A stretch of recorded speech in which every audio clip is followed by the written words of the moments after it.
بسم اللہ الرحمن الرحیم قال امام قدوری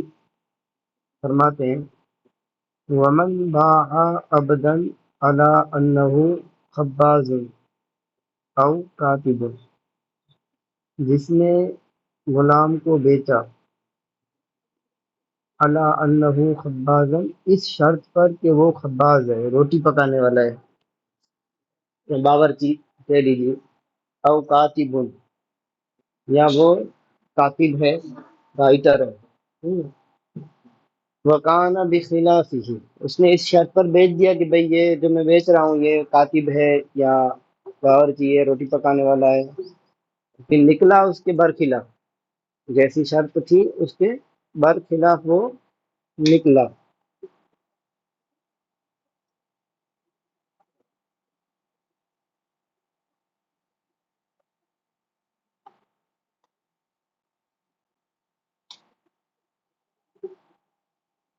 فالمشتری بالخیار، تو مشتری کو یہاں اختیار ہوگا،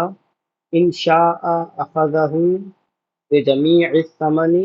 و ان شاء ترکہ، تو کل جتنی قیمت طے ہوئی تھی، ثمن جتنا طے ہوا تھا اتنے میں لے لے اسی غلام کو، چاہے تو چھوڑ دے. ٹھیک ہے، بے فاسد نہیں ہوگی، بہرحال مشتری کو اختیار مل جائے گا. وجہ کیا ہے؟ لِأَنَّ هَذَا وَصْفٌ مَرْغُوبٌ فِيهِ، اس لیے کہ یہ خباز ہونا یا کاتب ہونا یہ ایسا وصف ہے جس میں رغبت ہوتی ہے. تو کوئی بھی ایسا وصف مبی میں جو مرغوب فی ہو، ٹھیک ہے، اس کی اگر شرط لگائی جائے اور وہ فوت ہو جائے، وہ نہ پایا جائے، تو مشتری کو خیار حاصل ہو جائے گا خریدنے یا نہ خریدنے کا. فَيُسْتَحَقُّ فِي الْعَقْدِ بِالشَّرْطِ، تو عقد میں شرط کی وجہ سے مشتری اس وصف مرغوب فی کا مستحق ہوگا، اس کا استحقاق ہوگا شرط میں. ٹھیک ہے، ثم فواتہ یوجب التخییر،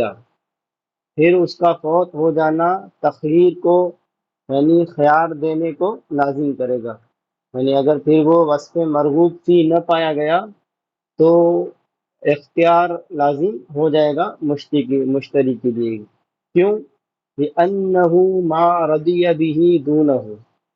اس لیے کہ مشتری اس بے پر بغیر اس وصف کے راضی نہ ہوا. ٹھیک ہے، یعنی جب یہ اس نے کہا تھا کہ بھئی یہ غلام خرید رہا ہوں اور یہ غلام کاتب ہے یا خباز ہے، تو اب بغیر اس وصف کے وہ مشتری اس کی رضا کیا ہے پائی نہیں جائے گی مکمل طور پر. لیکن بے فاسد پھر بھی نہیں ہوگی. ٹھیک ہے، اختیار رہے گا، مشتری چاہتا ہے تو لے لے، نہیں چاہتا تو واپس دے دے اختیار، لیکن بے فاسد نہیں ہوگی. کیوں نہیں ہوگی؟ تو اس کو بتا رہے ہیں کہ وَهَذَا يَرْجِعُ إِلَى اخْتِلَافِ النَّوْعِ. ٹھیک ہے، کیونکہ یہ کیا ہے، نوعیت کی اختلاف کی طرف یہ جو وصف ہے، جو مرغوب سی وصف ہے کہ خباز ہونا یا کاتب ہونا، یہ ایک ایسا وصف ہے جو نوعیت کے مختلف ہونے کی طرف کیا ہے رجوع کرتا ہے. یعنی اس میں ایک نوعیت ہی مختلف ہے، غلام تو ہے ہی وہ. ٹھیک ہے، ہاں اگر غلام کر کے بیچتا اور باندھی نکلتی، یا باندھی کر کے بیچتا اور غلام نکلتا، تو کیا ہے وہ اختلاف جنس ہو جاتا. تو یہ نوعیت کا اختلاف ہے، اور جب نوعیت کا اختلاف ہو اور اس کی غرض میں بہت زیادہ فاحش تفاوت نہ ہو تو کیا ہے وہاں بے فاسد نہیں ہوتی بلکہ اختیار لازم ہوتا ہے. تو اسی کو بتا رہے ہیں کہ لقلت التفاوت فی الاغراض، کہ نوعیت کا اختلاف اس لیے ہے کہ اس میں اغراض میں تفاوت کم ہے. کیونکہ کاتب میں فرق کیا آ رہا ہے کہ وہ جیسے کاتب کہہ کے بیچا تھا تو صرف وہ کاتب نہیں ہے، باقی تو غلام کے سارے کام وہ کر سکتا ہے. ٹھیک ہے، تو ایک نوعیت اس میں کیا ہے فرق آ رہا ہے. تو کہہ رہے ہیں کہ فلا یفسد العقد بعدمہ، تو اس وجہ سے نوعیت کا جب اختلاف ہو تو عقد فاسد نہیں ہوتا اگر وہ نہ پایا جائے. بمنزلت وصف الذکورت والانوثۃ فی الحیوانات، تو یہ حیوانات میں مذکر اور مؤنث کے وصف کی منزل میں ہو گیا، ٹھیک ہے۔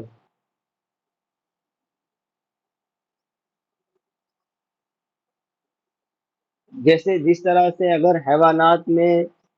بکری وغیرہ کو بیچے، ٹھیک ہے، یہ کہہ کر بیچے کہ بھائی یہ بکری میں نے بیچی یا میں نے خریدی، اس طور پر کہ یہ کیا ہے، مطلب غیر حاملہ ہے، پھر وہ حاملہ نکلی، ٹھیک ہے، یا مذکر ہے اور مؤنث نکلی، تو یہ کیا ہے، وصفیت ہی میں کیا ہے، تغیر ہے، تو اس وجہ سے بے فاسد نہیں ہوگی، بہرحال وصف فوت ہونے کی وجہ سے انہیں کیا ہے، اختیار حاصل ہو جائے گا۔ وسارا کا فوات وصف سلامتی، تو یہ سلامتی کے وصف کے فوت ہونے کی طرح ہو گیا، یعنی جیسے کہا تھا کہ بھئی میں نے یہ چیز خریدی یا یہ چیز بیچی، ٹھیک ہے، تو اب اگر وہ چیز کیا ہے، سالم، ظاہر ہے کوئی بھی ہم چیز خریدیں گے تو سالم خریدیں گے، سلامتی کی شرط پر، اگر وہ عیب دار نکلی تو عیب دار نکلنے پر اسے کیا ہے، خیار عیب حاصل ہو جاتا ہے، لوٹانے کا خیار حاصل ہو جاتا ہے، تو اسی طرح یہ بھی وصف میں جب کمی ہوئی تو یہ خیار یہاں پر بھی حاصل ہو جائے گا۔ وَإِذَا أَخَذَهُ أَخَذَهُ بِجَمِيعِ الثَّمَنِ، اب اگر اس کو لینا ہے تو پورے ہی ثمن سے اس کو لے گا، ٹھیک ہے، ایسا نہیں ہے کہ اب جیسے کاتب نہیں ہے تو تھوڑا روپیہ کم کر کے دے دے، کیوں؟ لِأَنَّ الْأَوْصَافَ لَا يُقَابِلُهَا شَيْءٌ مِّنَ الثَّمَنِ، کیونکہ اوصاف کے مقابلے میں ثمن کی کوئی چیز نہیں آتی ہے، یعنی وصف میں کمی اور زیادتی سے ثمن میں کمی اور زیادتی نہیں ہوتی، اس کو ہم پیچھے مکمل پڑھ چکے ہیں تفصیل سے۔ اور دوسرا یہ کہ لِكَوْنِهَا تَابِعَةً فِي الْعَقْدِ عَلَى مَا عُرِفَ، اور اس وجہ سے کہ وہ عقد میں اور اوصاف ہوتے ہیں وہ تابع ہوتے ہیں، اصل نہیں ہوتے ہیں، اس وجہ سے اس میں اس کے مقابلے میں ثمن نہیں آئے گا، تو ثمن کی کمی زیادتی نہیں ہو سکتی ہے، نہ خریدنا ہو تو واپس دے دیں۔ باب خیار رویت، خیار شرط کے بعد خیار رویت بیان کر رہے ہیں، اور اس کو خیار عیب سے پہلے ذکر کر رہے ہیں، کیونکہ خیار رویت یہ خیار عیب سے زیادہ کبھی ہوتا ہے، کیونکہ یہ بے کے تام ہونے سے مانے ہوتا ہے، ٹھیک ہے، جب تک خیار رویت باقی ہوتا ہے بے مکمل نہیں ہوتی، جبکہ خیار جو عیب ہوتا ہے اس میں بے مکمل تو ہو جاتی ہے، لیکن حکم کیا ہے، جو ملکیت کا حکم ہے وہ ثابت نہیں ہوتا، تو جو کہ اس اعتبار سے یہ باب خیار رویت یہ اقوا ہے خیار عیب سے، تو اس کو اس پر مقدم ذکر کیا ہے۔ رویت مانے دیکھنے کا خیال، ٹھیک ہے، دیکھنے کی وجہ سے جو خیال آتا ہے۔ وَمَنِ اشْتَرَى شَيْئًا لَمْ يَرَهُ، جس نے کوئی چیز خریدی، لم یرہ، ایسی چیز جس کو اس نے دیکھا نہیں، فالبیع جائز، تو بیع جائز ہے، وَلَهُ الْخِيَارُ إِذَا رَآهُ، لیکن اس کو خیار حاصل ہو جائے گا جب وہ اس کو دیکھے، خریدنے کے بعد جب دیکھے گا تو اس وقت اسے خیار ہوگا، چاہے تو منع کر دے، بے کو رد کر دے، چاہے تو بے کر لے پوری۔ ان شاء اخذہ بجمیع الثمن و ان شاء ردہ، چاہے تو جمیع ثمن کے ساتھ اس بے کو، اس چیز کو لے لے، چاہے تو رد کر دے، اس کو لوٹا دے۔ وقال الشافعی رحمہ اللہ لا یصح العقد اصلا، امام شافعی رحمۃ اللہ تعالی علیہ کہتے ہیں کہ عقد اصلا صحیح نہیں ہوگا، یعنی یہ بے ہی درست نہیں ہوگی، ٹھیک ہے، کیوں نہیں ہوگی؟ لأن المبیع مجہول، اس لیے کہ کہہ رہے ہیں کہ یہ یہاں تو مبیع ہی مجہول ہے، اور مبیع مجہول ہو تو بے کیا ہے، فاسد ہوتی ہے، بے درستی نہیں ہوتی۔ مبیع مجہول اس طور پر ہے کہ چونکہ کوئی بھی ہم چیز خریدتے ہیں تو اس کی مالیت کیا ہے، اصل میں مقصود ہوتی ہے کہ اس چیز سے اس کی جو مالیت ہوتی ہے وہ اس سے مقصود ہوتی ہے، تو اب ظاہر ہے جب اس چیز کے اوصاف نہیں معلوم ہے، وہ چیز کیا ہے، جب وہ دیکھا ہی نہیں ہے تو اس کی مالیت کیا ہے، جو مقصود ہوگا وہ حاصل نہیں ہوگا، تو جب اس کے اوصاف اور مالیت مجہول ہوگی تو وہ چیز بھی کیا ہے، مجہول ہوگی، اور اس طرح سے بے فاسد ہو جائے گی۔ ولنا قوله علیہ الصلاۃ والسلام من اشترى شیئا لم یرہ فلہ الخیار اذا رآہ. ہماری جو دلیل ہے وہ حدیث پاک ہے، جس میں وہیں متن کے جو الفاظ تھے وہ حدیث پاک ہی سے ماخوذ ہیں. جس نے کوئی چیز خریدی جس کو نہیں دیکھا ہے تو اسے دیکھتے وقت خیال حاصل ہوگا. اور ظاہر ہے یہاں پر یہ ہوتا ہے کہ مبی مجہول ہو، تو دلیل یہ تھی کہ مبی مجہول ہو تو کیا ہے مفضی الی المنازع ہوتا ہے، جھگڑے کی طرف ہوتی ہے، اس وجہ سے بے فاصل ہوتی ہے. تو کہہ رہے ہیں کہ وَلِأَنَّ الْجَهَالَةَ بِعَدْمِ الرُّؤْيَةِ لَا تُفْضِي إِلَى الْمُنَازَعَةِ. یہاں پر جہالت تو ہے، ٹھیک ہے، لیکن یہ جہالت مفضی الی المنازع نہیں ہے، جھگڑے کی طرف نہیں لے جائے گی. کیوں؟ لِأَنَّهُ لَوْ لَمْ يُوَافِقْهُ يَرُدُّهُ. اس لیے کہ وہ چیز اس کے موافق نہ ہوگی تو وہ اس کو لوٹا دے گا دیکھ کر، ٹھیک ہے. فسارا کا جہالت الوصف فی المعین المشار الیہ. تو گویا کہ یہ جو جہالت ہے وہ معین مشار الیہ چیز میں وصف کی جہالت کی طرح ہو گئی. یعنی مثال کے طور پر جیسے اگر کسی کے سامنے ایک گیہوں کی ڈھیر لگی ہوئی ہے،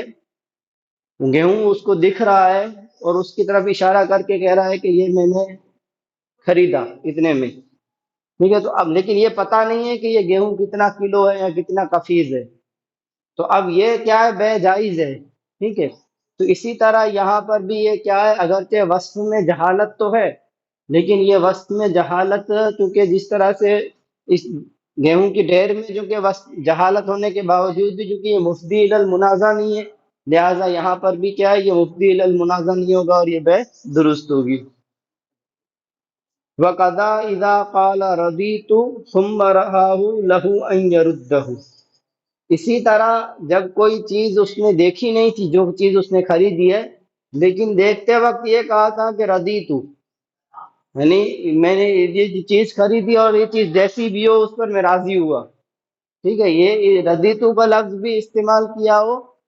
ثم رآہ، پھر اس کو دیکھا، لہو ان یردہ، تب بھی اس کو اختیار ہوگا کہ کیا ہے وہ اس کو لوٹا دے. یعنی دیکھنے اگرچہ رضا کا اظہار الفاظ سے کیا ہے، اس کے باوجود بھی دیکھنے کا اس کو لوٹانے کا اختیار حاصل ہوگا، ٹھیک ہے. لأن الخیار معلق بالرؤیت. اس کی وجہ یہ ہے کہ جو حدیث پاک میں دیکھی کہ آیا ہے کہ اس کو لوٹانے کا جو اختیار ملا ہے وہ اس کو معلق کیا گیا ہے رویت پر، یعنی جب اسے دیکھے تو اسے لوٹانے کا کیا ہے حق حاصل ہوتا ہے، ٹھیک ہے. فلا یثبت قبلها. تو اگرچہ وہ یہ کہتا ہے کہ میں اس مبی پر راضی ہوں، تب بھی جو خیار رویت ہے وہ دیکھنے کے وقت ہی ثابت ہوتا ہے، تو اس سے پہلے پہلے کیا ہے وہ ثابت نہیں ہوگا،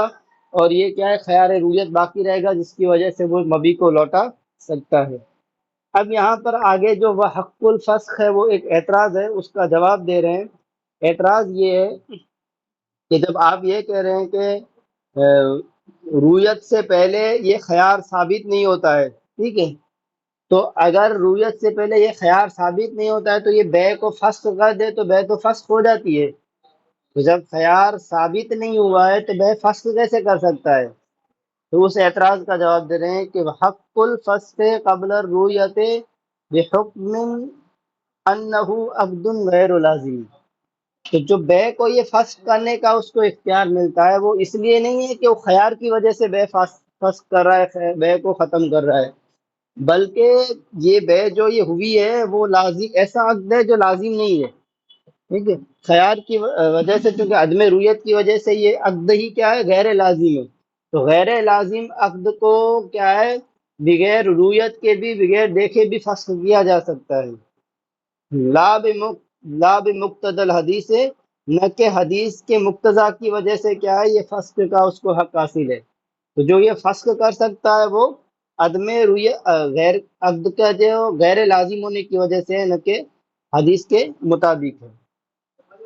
پھر دوسری دلیل یہ ہے کہ وَلِأَنَّ الرِّضَا بِالشَّيْءِ قَبْلَ الْعِلْمِ بِأَوْصَافِهِ لَا يَتَحَقَّقُ. پھر یہ ہے کہ بھئی رضا کسی چیز کے ساتھ راضی ہونا کیا ہے قبل العلم باوصاف ہی، اس کے اوصاف کو جانے بغیر مکمل ہوتا ہی نہیں ہے، لا یتحقق ثابت نہیں ہوتا ہے۔ تو رضا بالشیء دیکھیں گے اس کے اوصاف پتہ چلے گا تبھی ہوگی۔ فلا یعتبر قولہ ردیت قبل الرؤیت، تو اس کے قول ردیت کا کیا ہے، دیکھنے سے پہلے کوئی اعتبار نہیں ہوگا۔ بخلاف قولہ رددت، برخلاف یہ کہے کہ میں نے اس کو لوٹا دیا، رد کر دیا، تو رددت تو ہو سکتا ہے ٹھیک ہے، لیکن ردیت کا اعتبار نہیں ہو سکتا ہے۔ بسم اللہ الرحمن الرحیم۔ گزشتہ سبق میں ہم نے یہ مسئلہ پڑھا تھا کہ من شرط لہ الخیار، جس کے لیے خیار کی شرط ہوتی ہے، تو مدت خیار میں وہ چاہے تو بے کو فسخ کر سکتا ہے، چاہے تو بے کو جائز کر سکتا ہے، درست بھی رکھ سکتا ہے ٹھیک ہے۔ فسخ کرنے میں اختلاف تھا امام اعظم اور امام محمد، اس میں یہ ان کا مسئلہ ہے کہ فسخ اسی وقت کر سکتا ہے جبکہ جو صاحب ہے دوسرا اس کو علم بھی ہو، اس کو بتائے بھی کہ میں بے فسخ کر رہا ہوں، جبکہ امام ابو یوسف اور امام شافعی رحمہ اللہ کے نزدیک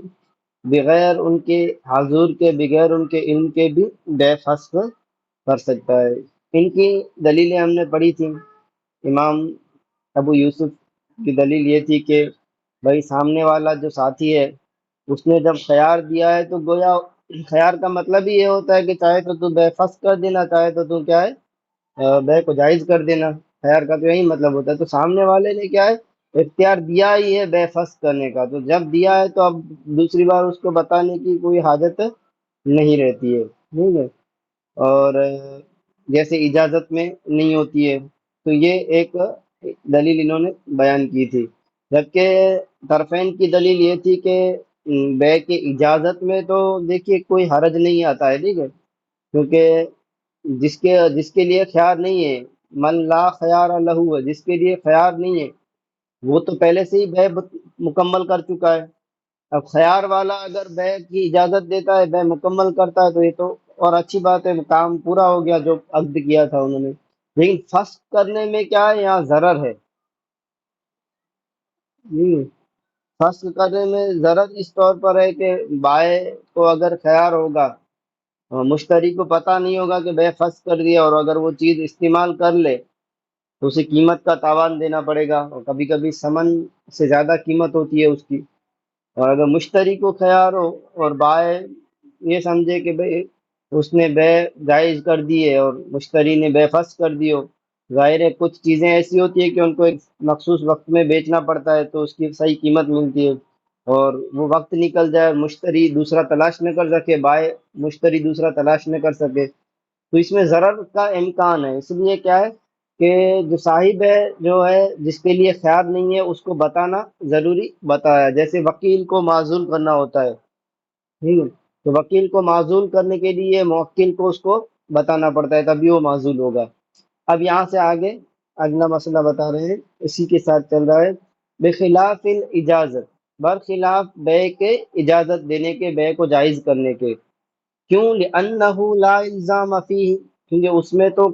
سامنے والے پر کوئی چیز کو لازم کرنا کیا ہے، آتا ہی نہیں ہے کہ جس سے اس کو کوئی کیا ہے ضرر ہو۔ سامنے والے نے تو پہلے ہی بے درست کر لی ہے، اس نے خیار نہیں رکھا ہے، مطلب بے اس نے مکمل کر لی ہے اپنی جانب سے، تو اگر یہ بے جائز کرتا ہے تو گویا بے مکمل ہی ہو گئی، تو اس میں کوئی ضرر نہیں ہے۔ اب یہ امام ابو یوسف نے یہ کہا تھا کہ سامنے والے نے، اس کے ساتھی نے اس کو مسلط کیا ہے، اس کو قدرت دی ہے کہ تو بے چاہے تو فسخ کر دے، تو کہہ رہے ہیں کہ ولا نقول انہ مسلط، ہم یہ نہیں کہتے ہیں کہ وہ جو جس کو من لہو خیار ہے، جس کے لیے خیار ہے، اس کو اس کے ساتھی نے مسلط کیا ہے بے کے فسخ کرنے پر، کیوں؟ کیف یقال ذلک، اور ایسا کیسے کہا جا سکتا ہے، وصاحبہ لا یملک الفسخ، جس جس من لا خیار لہو ہے، جس کا خیار نہیں ہے، وہ خود اس چیز کا مالک نہیں ہے، خود اس چیز پر کیا ہے قدرت نہیں رکھتا ہے کہ بے کو فسخ کر دے ٹھیک ہے۔ تو کہہ رہے ہیں کہ ولا تسلیط فی غیر ما یملکہ المسلط، تو جو مسلط ہے، تسلط کرنے والا ہے،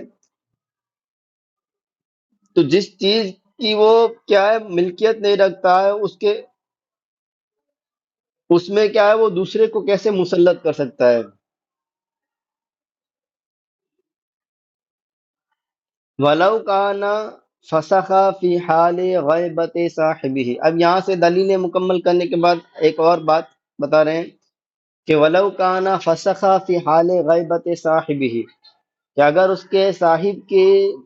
غیر موجودگی میں، عدم علم میں اس نے بے فسخ کر دی، وَبَلَغَهُ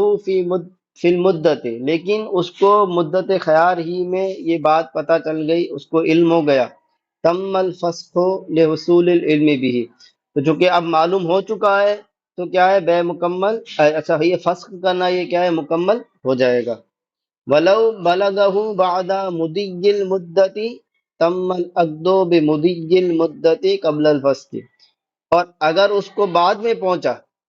خیار مدت گزرنے کے بعد اس کے ساتھی کو پتہ چلا کہ اس نے بے فسخ کر دیے، تو عقد تام ہو گیا، عقد پورا ہو گیا بمضی المدت، مدت کی پورا ہونے کی وجہ سے. کیونکہ خیار میں اگر خیار مدت، خیار شرط ہوتا ہے اور اس کے اندر اندر اگر فسخ نہ کیا جائے تو وقت پورا ہونے پر بے تام ہو جاتی ہے، بے لازم ہو جاتی ہے. تو کہہ رہے ہیں کہ بمضی المدت قبل الفسخ، فسخ سے پہلے مدت گزرنے کی وجہ سے عقد کیا ہے تام اور لازم ہو گیا. قال، امام قدری فرماتے ہیں وَإِذَا مَاتَ مَن لَهُ الْخَيَارُ، جس کو خیار تھا، جس کے لیے خیار تھا وہ مر گیا، بطل خیارہ، اس کا خیار باطل ہو گیا. مرنے کی وجہ سے اس کا خیار کیا ہے باطل ہو گیا. ولم ینتقل الی ورثتہ، اور اس کے وارثین کی طرف یہ خیار لوٹے گا نہیں. یعنی اب وارثین کو یہ اختیار نہیں ہوگا کہ وہ چاہے تو رد کر دیں چاہے تو لوٹا دیں. وارثین کی طرف یہ خیار کیا ہے نہیں منتقل ہوگا. وقال الشافعی رحمہ اللہ، امام شافعی رحمہ اللہ فرماتے ہیں یورث عنہ، وارثین کیا ہے خیال کے کیا ہے وارث ہوں گے، ٹھیک ہے، ان کی جانب سے ان کو بھی یہ اختیار ملے گا، چاہے تو تام کر دے چاہے تو فسخ کر دے. دلیل کیا ہے امام شافعی کی؟ لِأَنَّهُ حَقٌّ لَازِمٌ ثَابِتٌ فِي الْبَيْعِ، یہ کہتے ہیں کہ یہ ایک خیار جو ہے وہ ایک ایسا حق ہے جو لازم اور ثابت ہے بے میں، ٹھیک ہے. ایک تو یہ حق ہے من لہ الخیار کا جس کو اختیار تھا، اور پھر یہ لازم بھی ہے، ٹھیک ہے، یعنی اس کو باطل نہیں کیا جا سکتا ہے اور یہ بے میں ثابت ہے. تو ایسا حق جو لازم اور ثابت ہو کیا ہے فیجری فیہ الارث، ایسے میں کیا ہے وراثت جاری ہوتی ہے. کا خیار العیب والتعیین، جیسے خیار عیب اور تعین. خیار عیب اور خیار تعین میں وراثت جاری ہوتی ہے، وہ آگے انشاءاللہ اس کی باب بھی آئے گا. خیار عیب میں مطلب یہ ہے کہ کسی نے کوئی چیز خریدی تھی، اب اس چیز میں عیب تھا، اس عیب پر مطلع ہونے سے پہلے ہی وہ فوت ہو گیا،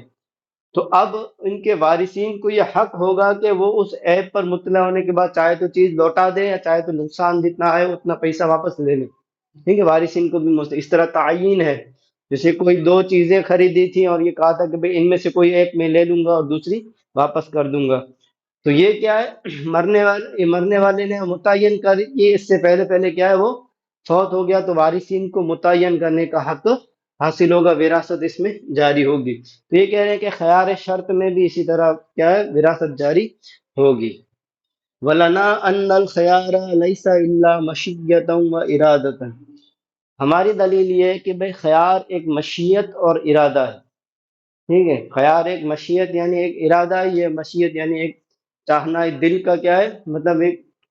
ارادے کو کہتے ہیں. جیسے مثال کے طور پر ہم یہ کہیں کہ بھئی فلاں کے لیے خیار ہے، اس کا مطلب کیا ہوتا ہے کہ فلاں کو یہ اختیار حاصل ہے کہ وہ چاہے تو خرید لے اس کام کو کر لے یا چاہے نہ کرے، وہ اس کو ارادے پر ہوتا ہے. تو یہ ایک خیار اور کیا ہے ایک مشیت اور ایک ارادہ ہے. ولا یتصور انتقالہ، اور یہ مشیت اور ارادہ یہ ایک عرض ہوتا ہے، ٹھیک ہے، ایک وصف ہوتا ہے جو اپنے صاحب کے ساتھ کیا ہے ختم ہو جاتا ہے. عرض ہوتا ہے وہ کیا ہے وصف ہوتا ہے، وہ موصوف کے ساتھ عرض ہوتا ہے، معروض کے ساتھ ختم ہو جاتا ہے، منتقل نہیں ہو پاتا ہے. تو یہ عرض اور وصف ہے، اس کا انتقال متصور نہیں ہے. والارث فیما یقبل الانتقال، اور وراثت اس میں جاری ہوتی ہے جو چیز انتقال کو قبول کرتی ہو، جیسے پیسے ہوتے ہیں، اس میں وراثت جاری ہوتی ہے کیونکہ یہ کیا ہے، منتقل ہو سکتے ہیں، تو ایسی چیزوں میں کیا ہے، وراثت جاری ہوتی ہے۔ اب وہاں امام شافعی نے خیار عیب اور خیار تعین کی کہا تھا، تو اس کا جواب دے رہے ہیں کہ بخلاف خیار عیب، یہاں خیار عیب کیا ہے، برخلاف اس میں کہ لِأَنَّ الْمُورِثَ اسْتَحَقَّ الْمَبِيعَ سَلِيمًا، خیار عیب میں کیوں وراثت جاری ہو رہی تھی؟ کیونکہ جو مورث ہے وہ کیا ہے، بے کی وجہ سے سالم مبی کا مستحق ہوا تھا، یعنی بے جب کی جاتی ہے تو جو طے ہوتا ہے کہ بھئی فلاں چیز ایسی ہونی چاہیے، برابر صحیح ہونی چاہیے، سالم ہونی چاہیے، تو وہ ایسی چیز کا مستحق ہوا تھا، ٹھیک ہے۔ اب بعد میں عیب نکلا تو وہ چیز ایسی تھی نہیں، تو ظاہر ہے جو اس کا وارث ہے جو وہ بھی کیا ہے، اسی سالم چیز ہی چاہے گا، تو وہ بھی اسی کا مستحق ہوگا، تو لہٰذا کیا ہے، وہ اس چیز کا وارث ہو رہا ہے، ٹھیک ہے، سالم چیز کا جو بے سے لازم ہوئی تھی، نہ کہ خیار کا۔ تو کہہ رہے ہیں کہ فَأَمَّا نَفْسُ الْخِيَارِ لَا يُوَرَّثُ، ٹھیک ہے، نفس خیار تو اس میں کیا ہے، وارث نہیں کیا جاتا یا وارث نہیں بنایا جاتا ہے، تو نفس خیار میں یہاں پر بھی کیا ہے، خیار عیب میں بھی نفس خیار میں وہ نہیں ہے وراثت جاری، بلکہ وہ چیز جو ہے سالم چیز جس کا مورث مستحق ہوا تھا اسی چیز کا وہ مستحق ہو رہا ہے، اس وجہ سے اس کو وہ چیز کیا ہے، خیار عیب کے طور پر اس کو لوٹانے کا حق رہے گا۔ وَأَمَّا خیار التعین، اور تعین والا خیار کا جو کہا تھا امام شافعی نے، تو یثبت للوارث ابتداء، کہہ رہے ہیں کہ اس میں بھی وراثت نہیں ہوتی ہے، کیونکہ جو پہلے جو مورث کو جو خیار تھا وہ اس کے موت سے باطل ہو گیا، اب یہ جو خیار تعین وارث کو مل رہا ہے وہ ابتداً الگ سے خیار مل رہا ہے، یہ الگ سے ان کو خیال کیوں نیا مل رہا ہے، لاختلاط ملکہ بملک الغیر، کیونکہ اس کی ملکیت دوسرے کی ملکیت کے ساتھ مل چکی ہے۔ بھئی دو چیزیں ہیں، اب وارث کو ان میں سے دو میں سے ایک ہے، لیکن کون سی ہے یہ ابھی طے نہیں ہوا ہے، ظاہر ہے اس کی اور جس سے خریدا ہے اس کی دونوں کی ملکیت یہ دو مختلف ہو چکی ہے، اب ظاہر ہے اس کو اختیار ملے گا تبھی تو وہ اپنی چیز لے گا، ورنہ متعین کیسے ہوگی کہ کون سی کس کی ہے؟ تو وہیں کہہ رہے ہیں کہ کیا ہے، اس کی ملکیت مختلط ہو چکی ہے، اس وجہ سے اس کو نئے سرے سے خیار مل رہا ہے، وراثت کے طور پر نہیں۔ لا ان یورث الخیار، نہ کہ کیا ہے کہ اس کے خیار کا وراثت کیا ہے، وارث اس کو بنایا جا رہا ہے۔